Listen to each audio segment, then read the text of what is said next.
As a fair warning, I used this farm only after getting a large enough arsenal and have most likely gone over the needed amount and into overkill in terms of being properly equipped for the farm. The earliest I think any newer player might be able to use this farm is after completing the Sacrifice quest, due to one of the vital tools in this farm is a weapon you earn from said quest. If you don't want a small spoiler, please watch this only after completing the sacrifice. My list of needed tools and frames for the different ways to use this farm are the Skiajati sword, a damage boosting frame like Rhino or Mirage, a stealth frame, my preferred is Ivara, and the Itzal Arcwing for speed. Hyperion thrusters are optional for even more speed. Then there are three main ways to use this farm. The blunt way for weapons that are bad at stealth farming, leveling a frame itself, and leveling weapons. There are some rules to the farm as well.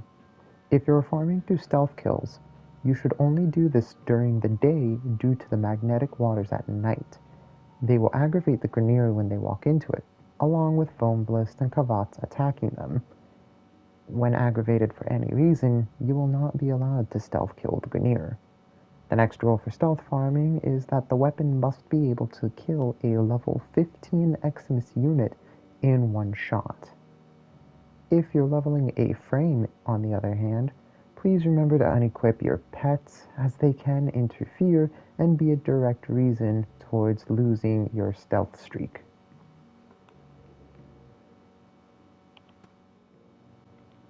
The guns in Warframe are the most inconsistent when trying to level through stealth kills. I've had some weapons with no problem keeping the stealth streak, and others that outright refuse to keep it, even when being able to kill in one shot with noise suppression mods equipped. So if I come across a weapon that's bad at keeping the stealth bonus for any reason, this is where the blunt edition of the farm enters. The only weapon I have on hand to show this is a Plinks that I forgot to delete in my inventory. I did max it out before, but in the spirit of this, I did waste one forma to reset it, and I'm not going to use the new polarity, so I can show this method as if I just pulled it from the foundry.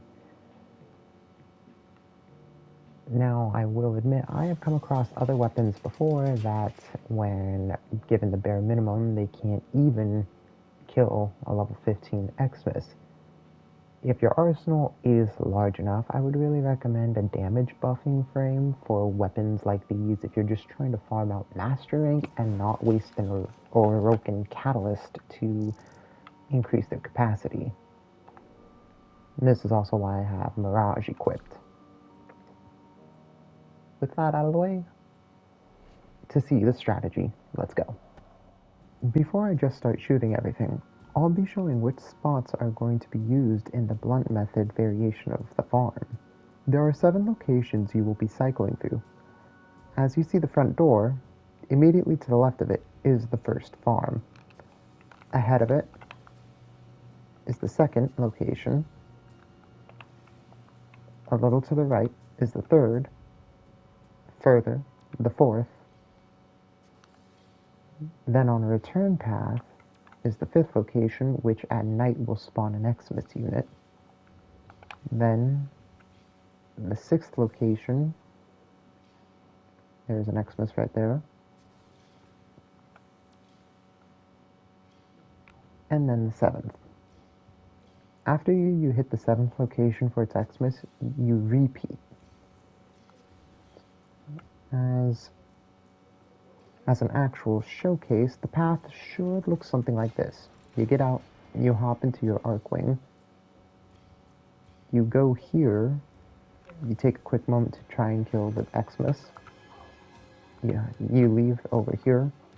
There's another. Those devices draw energy from bomballists. Make use of them. If there's an Xmas, it'll usually spawn on the bridge or right here. If my waypoint moves, there we go. The Xmas unit for this camp will usually spawn right there.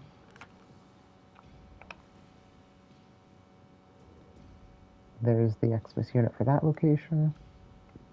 The Xmas units will spawn right here.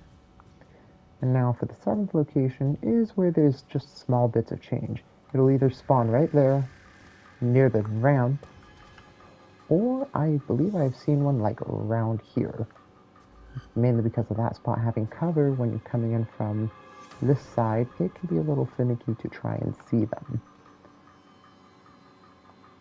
One main reason you're using this many camps is to try and give the game enough time to respawn the previous set of enemies in camps you've already cleared of Xmas units, and hopefully then have a new Xmas spawn in to shoot him and fly away again. With that, the actual part of the video can resume. Let's go. Since this method is the one that takes the longest out of all 3 versions of the farm, I'm going to skip you to the last 2 proper cycles so you can see how it works and the clear time.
Melee weapons are the quickest to level, as even without spending a catalyst, the stance mods will give even more capacity to slot in more mods.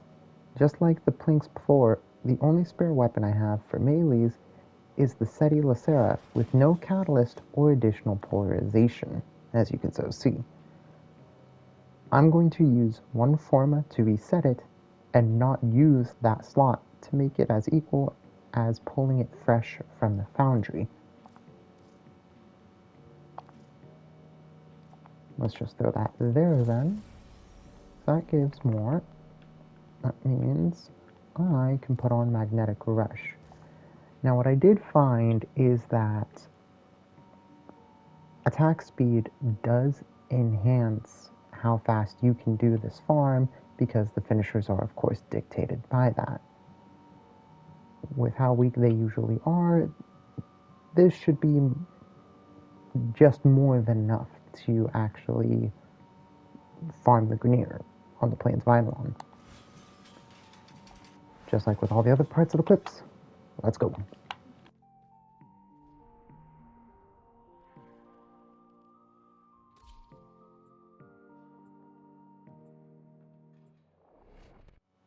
One thing you'll see me perform throughout the next 2 farms is what I'll call an Arcwing launch. When I don't fumble it into a soft lock, what I'm doing is equipping the Arcwing, holding forward, then teleporting forward, mailing to exit the Arcwing, keeping the momentum, and still having access to my abilities. Now, when done relatively fast, it should look something like this if you're trying to go invis. This is important for the farms because there are small moments where the enemies do not react, which allows for safe escapes.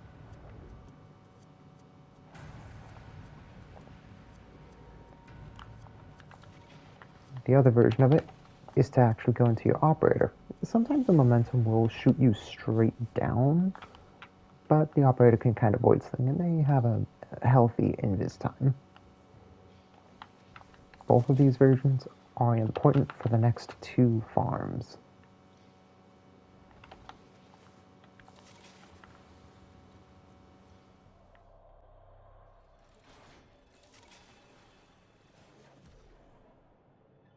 And now, a massive sentient energy spike in your area.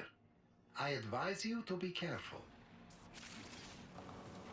As a side note to leveling up guns that are more compatible with the stealth method, I did not think it would be kind to pad out the runtime with the same exact route. If you're doing that, it is literally what you're seeing right now. Just put a gun in their hand and one of the silence mods. Other than that, the side note is finished.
Up next, as you see on screen, is the method to level up Warframes.